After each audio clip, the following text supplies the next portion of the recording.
Real Decreto 1575/1989, de 22 de diciembre, por el que se aprueba el Reglamento del Seguro Obligatorio de Viajeros. El seguro obligatorio de viajeros, instituido por los Reales Decretos Leyes de 13 de octubre de 1928 y 26 de julio de 1929, fue implantado en España como una medida más dentro de la política de desarrollo turístico. A fines de los años 60 se produce la primera modificación importante que incidió más en los aspectos formales que de fondo, pues trató de acomodar los procedimientos establecidos en la regulación anterior a las leyes de procedimiento administrativo y de reforma del sistema tributario, manteniendo la misma naturaleza del seguro obligatorio de viajeros existente, de marcado carácter tutelar y con una muy pequeña franja a la libertad contractual. No obstante, introdujo la novedad de hacer compatible el seguro obligatorio de viajeros con cualquier otro que pudiera concertar el viajero, dejando, además, una vía libre a la exigencia por el perjudicado de la responsabilidad en que pudieran incurrir los conductores y empresas transportistas en relación con el accidente. La aprobación de la Ley 50/1980, de 8 de octubre, de contrato de seguro, y de la Ley 33/1984, de 2 de agosto, de ordenación del seguro privado, las directrices impuestas a la legislación española por las directivas comunitarias, la necesidad de acomodar la regulación del seguro obligatorio de viajeros a la Ley 16/1987, de 30 de julio, de ordenación de los transportes terrestres, y la ineludible necesidad de implantar los principios básicos de la contratación y, en especial, el principio de libertad de mercado a la regulación del seguro obligatorio de viajeros, motivó que la Ley de Presupuestos para 1988 impulsar a la refier. Así la disposición final segunda de la Ley 33/1987, de 23 de diciembre, de Presupuestos Generales del Estado para 1988, prorrogada en sus propios términos, por la disposición final novena de la Ley 37/1988, de 28 de diciembre, de Presupuestos Generales del Estado para 1989, deroga expresamente los Reales Decretos Leyes de 13 de octubre de 1928 y 26 de julio de 1929 y autoriza al Gobierno a llevar a cabo la reforma del seguro obligatorio de viajeros, sentando los términos en que la modificación debía operar en particular. Principio de libertad de contratación, extensión de la cobertura del seguro y delimitación de las competencias del Consorcio de Compensación de Seguros. En su virtud, a propuesta del Ministro de Economía y Hacienda, de acuerdo con el Consejo de Estado y previa deliberación del Consejo de Ministros, en su reunión del día 22 de diciembre de 1989, de ISPONGO. Artículo único. Se aprueba el Reglamento del Seguro Obligatorio de Viajeros, cuyo texto se inserta a continuación. Dado en Madrid a 22 de diciembre de 1988. Juan Carlos R. Ministro de Economía y Hacienda, Carlos Solchaga Catalán. Reglamento del Seguro Obligatorio de Viajeros. Título preliminar del Seguro Obligatorio de Viajeros. Artículo 1. Finalidad del seguro. El seguro obligatorio de viajeros tiene por finalidad indemnizar a estos o a sus derechohabientes, cuando sufran daños corporales en accidente que tenga lugar con ocasión de desplazamiento en un medio de transporte público colectivo de personas, siempre que concurran las circunstancias establecidas en este reglamento. Artículo 2. Naturaleza del seguro. 1. El seguro que se regula en este reglamento tiene carácter obligatorio y ampara a todo viajero que utilice medios de locomoción destinados al transporte público colectivo de personas. 2. El seguro obligatorio de viajeros constituye una modalidad del seguro privado de accidentes individuales, compatible con cualquier otro seguro concertado por el viajero o a él referente. 3.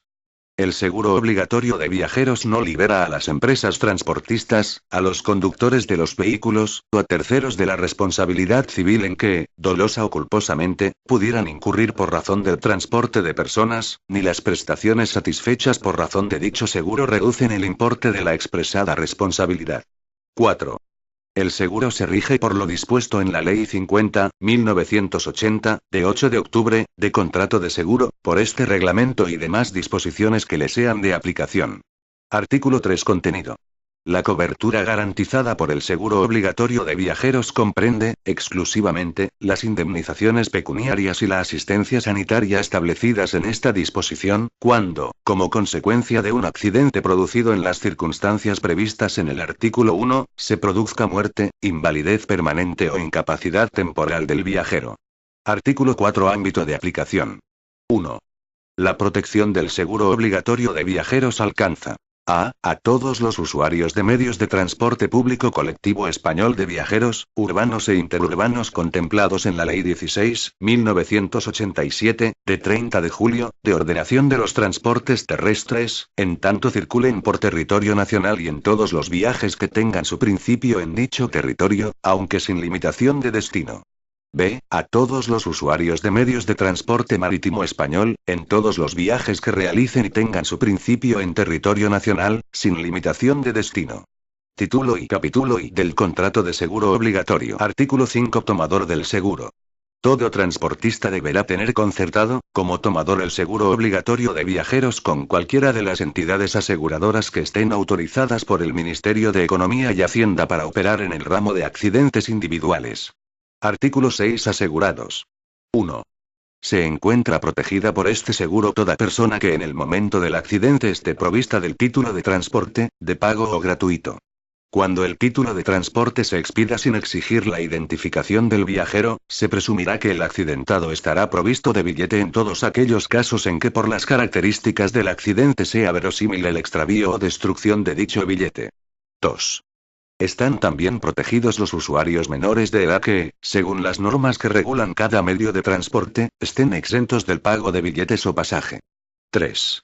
Son también asegurados el personal dedicado por la empresa transportista a los servicios requeridos para la utilización o el funcionamiento del vehículo, así como el personal al servicio de las administraciones públicas que se hallen, durante el viaje, en ejercicio de sus funciones.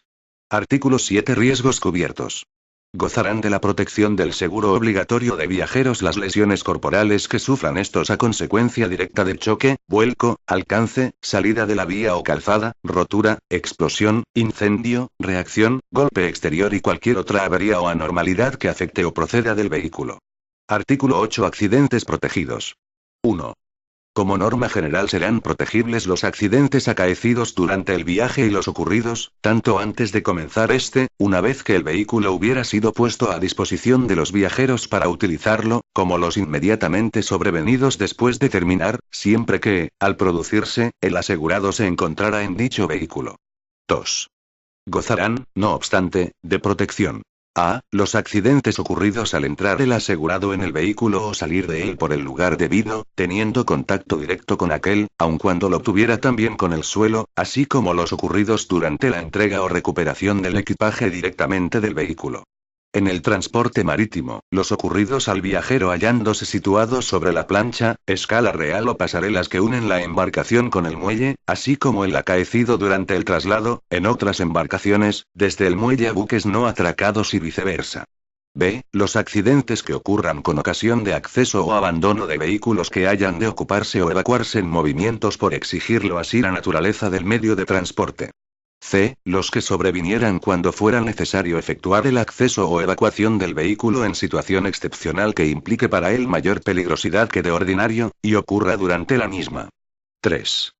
Los asegurados comprendidos en el número 3 del artículo 6, se hallarán, además, protegidos durante el tiempo en que, por razón de su cometido, deban permanecer en el vehículo antes y después de efectuarse el viaje.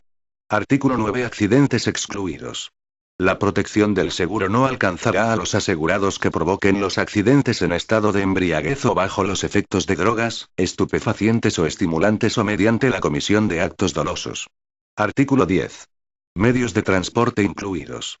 Los medios de transporte incluidos en el seguro obligatorio de viajeros serán los siguientes. A. Los que tienen por objeto transportes de viajeros realizados en vehículos automóviles que circulen, sin camino de rodadura fijo, y sin medios fijos de captación de energía, por toda clase de vías terrestres urbanas e interurbanas, de carácter público, y asimismo de carácter privado, cuando el transporte que en los mismos se realice sea público.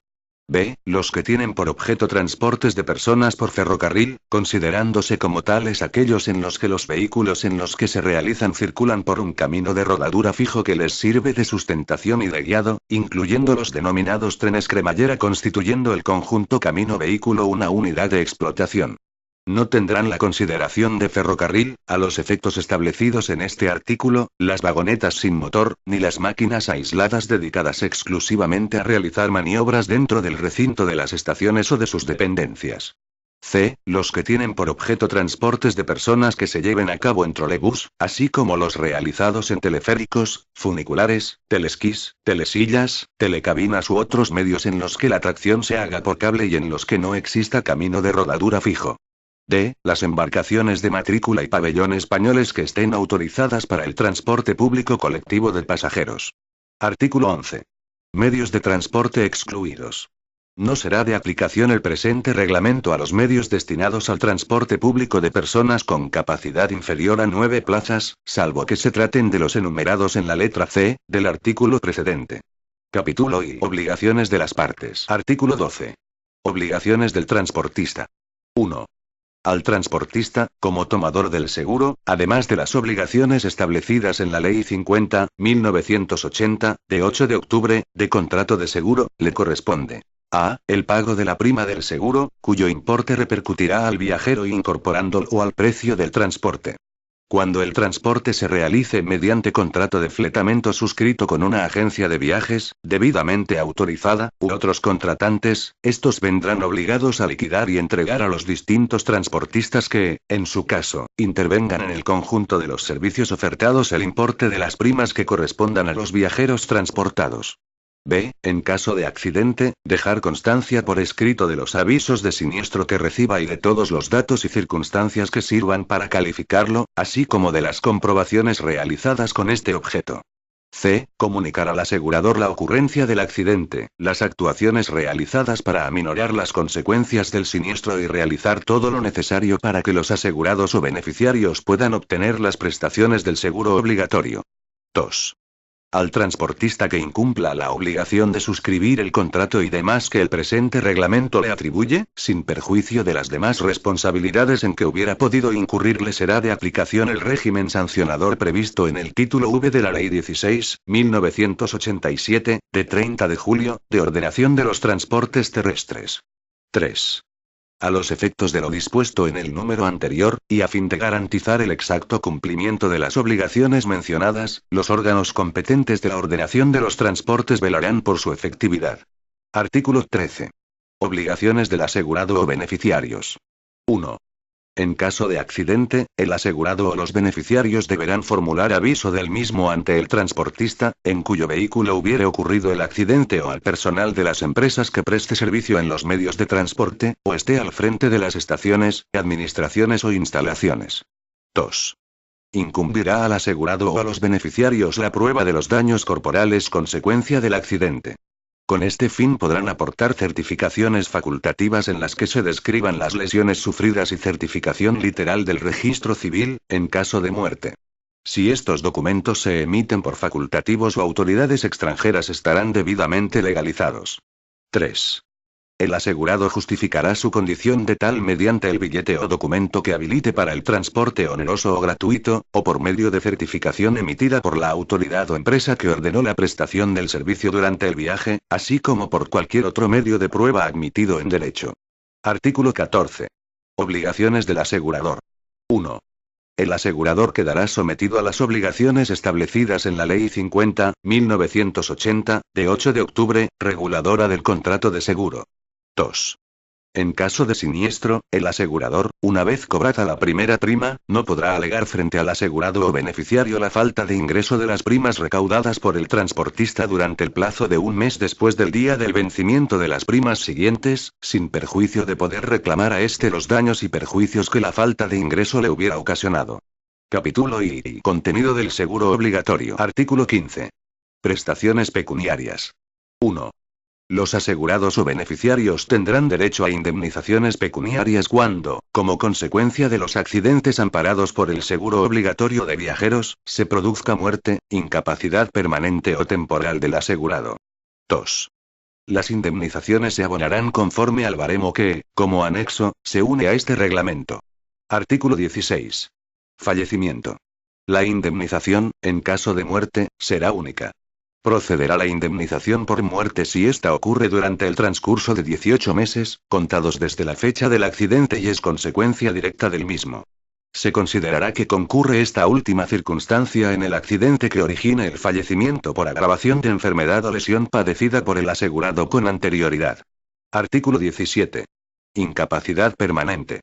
Cuando la naturaleza de las lesiones que presumiblemente deban dar lugar a incapacidad permanente haga imposible el diagnóstico definitivo durante el curso del tratamiento, el asegurado podrá solicitar y obtener en ese período el abono de cantidades en concepto de anticipos a cuenta de la indemnización que pueda corresponderle. Artículo 18. Incapacidad temporal. La incapacidad temporal, cubierta por este seguro, se indemnizará en función del grado de inhabilitación que se atribuye en el baremo anexo a este reglamento a las lesiones de los asegurados, sin tener en consideración la duración real de las que hayan sufrido. Artículo 19. Asistencia sanitaria. La asistencia garantizada por el seguro obligatorio de viajeros se extenderá, como límite máximo, hasta las 72 horas siguientes al momento del accidente, cuando se trate de lesiones que no requieran hospitalización del asegurado o tratamiento especializado en cura ambulatoria. Hasta 10 días cuando los asegurados la tuvieran cubierta por otros seguros obligatorios, y hasta 90 días en los demás casos. Capítulo I. Beneficiarios. Artículo 20. Por incapacidad. En los casos de incapacidad permanente o temporal será beneficiario el propio asegurado. Artículo 21. Por fallecimiento. 1. En caso de muerte, la prelación para el percibo de la indemnización se regirá por lo dispuesto en el artículo siguiente, cualquiera que sea la legislación civil aplicable a la sucesión del causante. 2. Si antes del abono de la indemnización se suscitase cuestión sobre el derecho a percibirla o surgiesen dudas fundadas acerca de quién ostenta tal derecho, el asegurador podrá consignar la cantidad correspondiente en la Caja General de Depósitos a resultado de lo que los tribunales decidan. Artículo 22. Orden de prelación. 1. Si hubiera cónyuge superstite del fallecido, que no estuviera separado por sentencia firme, será beneficiario de la indemnización en su totalidad, a no ser que existan hijos de dicho fallecido, en cuyo caso percibirán la mitad de la indemnización, correspondiendo la otra mitad al cónyuge viudo. 2. A falta de cónyuge, la totalidad de la indemnización corresponderá a los descendientes del fallecido, efectuándose la distribución entre los mismos en los términos de los artículos 930 a 934 del Código Civil. 3. A falta de las personas señaladas anteriormente, tendrán derecho a la indemnización los padres del fallecido y, si solo viviere uno, percibiría la totalidad de la misma. 4. Cuando no existan beneficiarios de los enumerados en los párrafos anteriores, corresponderá la indemnización a los ascendientes de segundo grado. La indemnización se dividirá en dos partes siempre que haya ascendientes de ese grado en ambas ramas y, dentro de cada una de ellas, se distribuirá por partes iguales. 5. En defecto de todos los anteriores, percibirán la indemnización los hermanos e hijos de hermanos según lo establecido en los artículos 946 y siguientes del Código Civil para la sucesión legítima de estos colaterales. 6. A los efectos previstos en los apartados precedentes, la relación paterno-filial comprende tanto la matrimonial como la no matrimonial, así como la legal por adopción. 7. Los centros o instituciones sin ánimo de lucro y la persona o personas que conforme al artículo 172 del Código Civil hubiesen recibido un menor en acogimiento, serán beneficiarios de las indemnizaciones por muerte de los asegurados que al tiempo de ocurrir el accidente ostenten la condición de acogidos y no dejaren parientes en los grados que señalan los apartados precedentes. 8. Cuando en un accidente fallezcan varias personas y se dude de quién ha muerto antes, a efectos de sucesión se estará a lo dispuesto en el artículo 33 del Código Civil. Capítulo V. Pólizas y tarifas. Artículo 23. Pólizas y tarifas. El contenido y modelo de las pólizas y las tarifas de primas del seguro obligatorio de viajeros deberán cumplir los requisitos establecidos en la Ley 33/1984, de 2 de agosto, de ordenación del seguro privado, y en su reglamento aprobado por Real Decreto 1348/1985, de 1 de agosto. Artículo 24. Primas del seguro. 1. Las primas del seguro se incorporarán al precio del transporte. 2. Las primas correspondientes a los asegurados a que se refiere el número 3 del artículo 6, que podrán ser anuales o referidas a períodos inferiores al año, serán a cargo de la empresa, centros o dependencias públicas o privadas, de quienes dependan. Título I del Consorcio de Compensación de Seguros. Artículos 25 a 27. Derogados. Disposiciones finales. Primera. El presente reglamento entrará en vigor a los 3 meses de su publicación en el Boletín Oficial del Estado. Segunda. La aplicación del seguro obligatorio de viajeros a los transportes aéreos quedará en suspenso en tanto concurran las circunstancias que se señalan en la disposición final tercera de la Ley 48/1960, de 21 de julio, de navegación aérea. Tercera. El ministro de Economía y Hacienda podrá modificar o revisar la cuantía de las prescripciones pecuniarias y las categorías de incapacidad previstas en el baremo del seguro obligatorio de viajeros. Cuarta. Se faculta al ministro de Economía y Hacienda para dictar las disposiciones necesarias para desarrollar lo establecido en el presente reglamento. Disposición derogatoria. En el momento de entrada en vigor del presente Real Decreto quedarán derogados el Decreto 486/1969, de 6 de marzo, los Reales Decretos 1814/1976, de 4 de junio, y 2516/1976, de 30 de octubre, sobre seguro obligatorio de viajeros. La orden de 26 de diciembre de 1985, por la que se modificaron los valores de las indemnizaciones y primas, y, en general, cuantas disposiciones se opongan a lo establecido en la presente disposición. Anexo. Baremo de indemnizaciones del seguro obligatorio de viajeros. Las indemnizaciones a percibir por los asegurados o beneficiarios del seguro obligatorio de viajeros se valorarán y abonarán de la siguiente forma. 1. Fallecimiento, el valor de indemnización en caso de muerte será de 36.060,73 euros. 2. Lesiones corporales, las categorías, dentro de las cuales se ordenarán, son las siguientes. Primera categoría: tetraplegia espástica. Síndrome cerebeloso bilateral. Insuficiencia cardiorrespiratoria con cardiomegalia de grado cuarto. Anocontranatura de intestino delgado. Amputación de un miembro superior y un miembro inferior homolateral o heterolateral.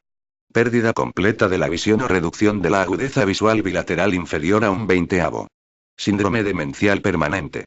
Indemnización: 42.070,85 euros.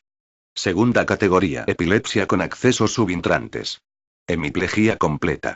Lesiones del sistema nervioso central de importante afectación psíquica, motora o sensorial, de evolución crónica y pronóstico grave.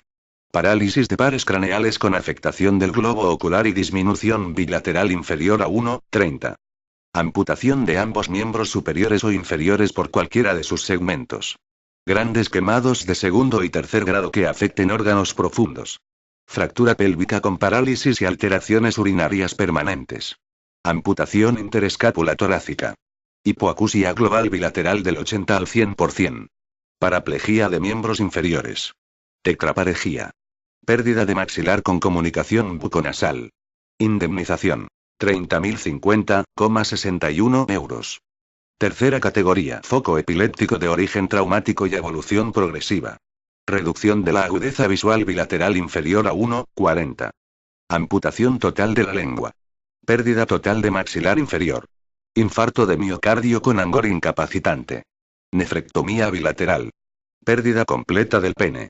Desestructuración perineal con destrucción de esfínter anal y estenosis uretral. Atrofia total de miembro superior con impotencia funcional absoluta. Pérdida total de la mano por desarticulación de la muñeca o amputación del tercio distal del antebrazo. Amputación de un miembro inferior a nivel subtrocantero o superior a la articulación tibio-tarsiana. Pseudoartrosis de cadera. Fractura de bóveda craneal y de raquis, con afectación medular importante. Indemnización: 27.045,54 euros. Cuarta categoría: síndrome psicótico exógeno de evolución crónica. Parálisis del nervio hipohiloso bilateral. Pérdida completa de visión monocular y reducción del 50% del otro ojo. Escotoma central bilateral. Pérdida de la nariz con estenosis nasal. Hipoacusia global bilateral del 50 al 70%.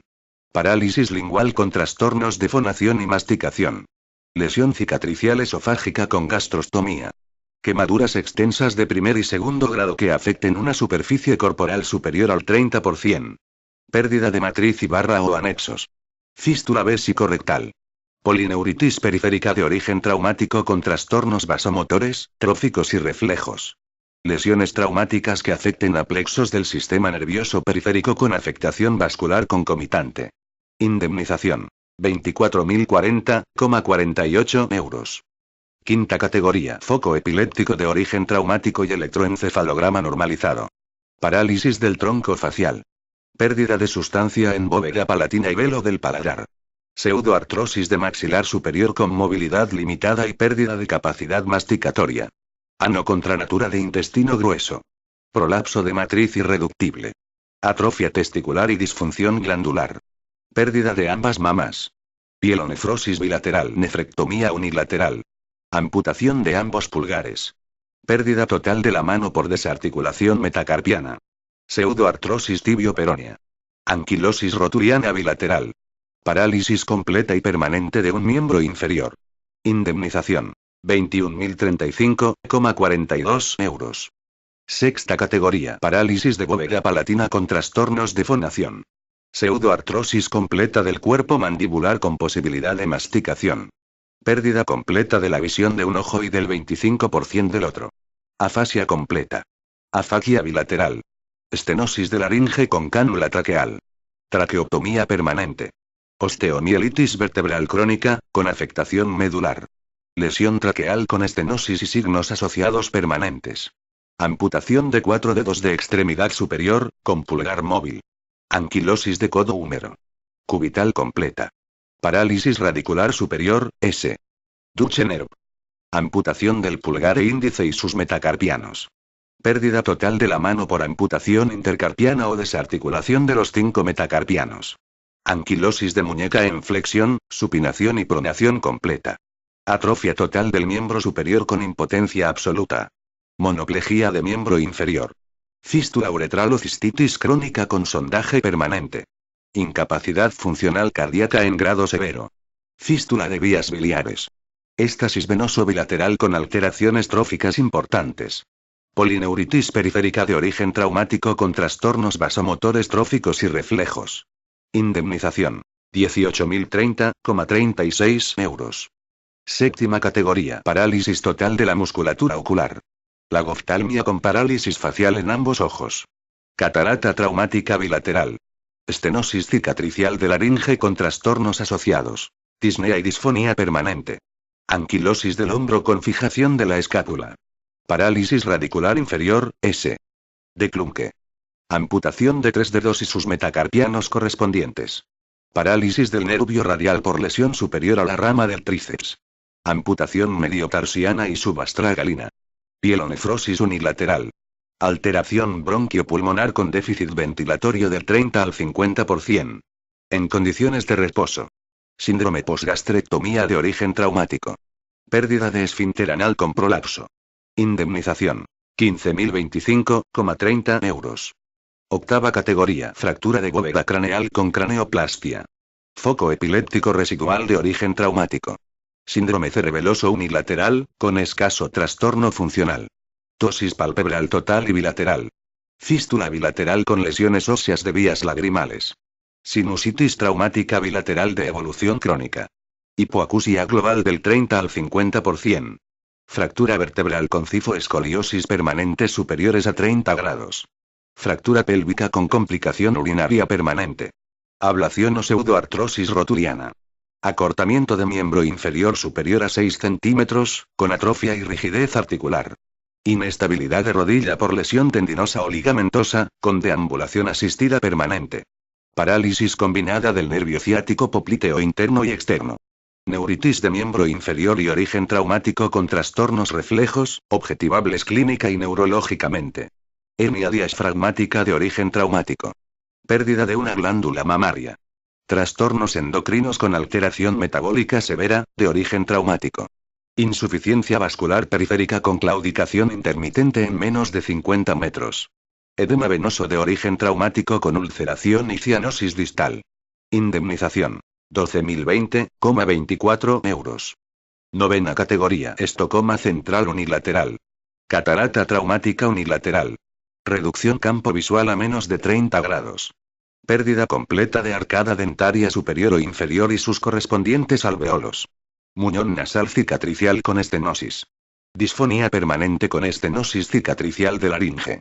Estenosis esofágica con trastornos de su función motora. Alteración bronquial con insuficiencia ventilatoria superior al 30%. Estenosis pilórica. Fístula de intestino delgado.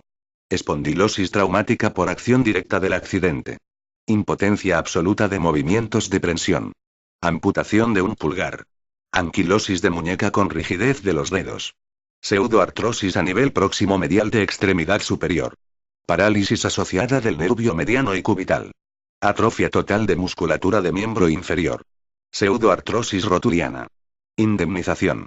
9.015,18 euros. 10ª categoría. Cuadro vertiginoso residual de origen laberíntico. Epífora bilateral. Hipoacusia global no inferior al 30%. Afagia unilateral. Tosis unilateral completa. Cicatriz en pared abdominal, con eventración. Esplenectomía. Fístula estercorácea. Cicatriz esqueloides superiores a 10 centímetros cuadrados con afectación estética marcada. Fractura de esternón o múltiples costillas con consolidación viciosa y trastornos neurológicos. Retracción isquémica de Walkman. Enfermedad de Dupuytren. Anquilosis completa de codo, con conservación de movimientos de torsión. Parálisis del nervio crural. Paresía permanente del nervio ciático. Desarticulación tibio-tarsiana. Atrofia del tendón aquileo. Deformación escafoidea traumática. Pie zambo. Limitación de los movimientos de cadera por dismetría o lesión traumática de miembro colateral. Indemnización. 6.010,12 euros. 11ª categoría. Pérdida de sustancia ósea en bóveda craneal, con fondo fibroso. Equivalentes epilépticos de origen traumático y naturaleza focal. Parálisis del nervio glosofaríngeo. Parálisis unilateral del hipogloso. Oftalmoplegia interna unilateral. Parálisis muscular periorbitaria. Luxación irreductible del pubis. Amputación de las 3 falanges del dedo índice. Anquilosis en supinación del antebrazo. Limitación de movimientos de la articulación del hombro con atrofia marcada. Parálisis del nervio cubital. Amputación de 3 metatarsianos. Limitación en 30 grados de la articulación tibio-tarsiana. Atrofia total de la musculatura anterior del miembro inferior. Prolapso de pared vaginal de origen traumático. Indemnización. 4.507,59 euros. 12ª categoría. Síndrome subjetivo por traumatismo craneal con alteraciones de carácter psicosocial. Luxación temporomaxilar recidivante irreductible. Reducción del campo visual unilateral inferior a 15 grados. Parálisis muscular periorbitaria, de carácter tórpido. Parálisis del quinto par. Epífora unilateral. Fractura vertebral con exostosis, dolor y limitación de movimientos. Rigidez metacarpofalángica del pulgar. Luxación recidivante de la articulación escápulo-humeral. Amputación de las 2 falanges del primer dedo del miembro inferior. Hidroartrosis crónica rotuliana. Hernia traumática de hiato esofágico. Hernia bilateral de esfuerzo. Estenosis uretral con alteración funcional. Cicatriz hipertrófica o queloidea superior a 5 centímetros cuadrados o 12 centímetros de trayectoria lineal. Indemnización.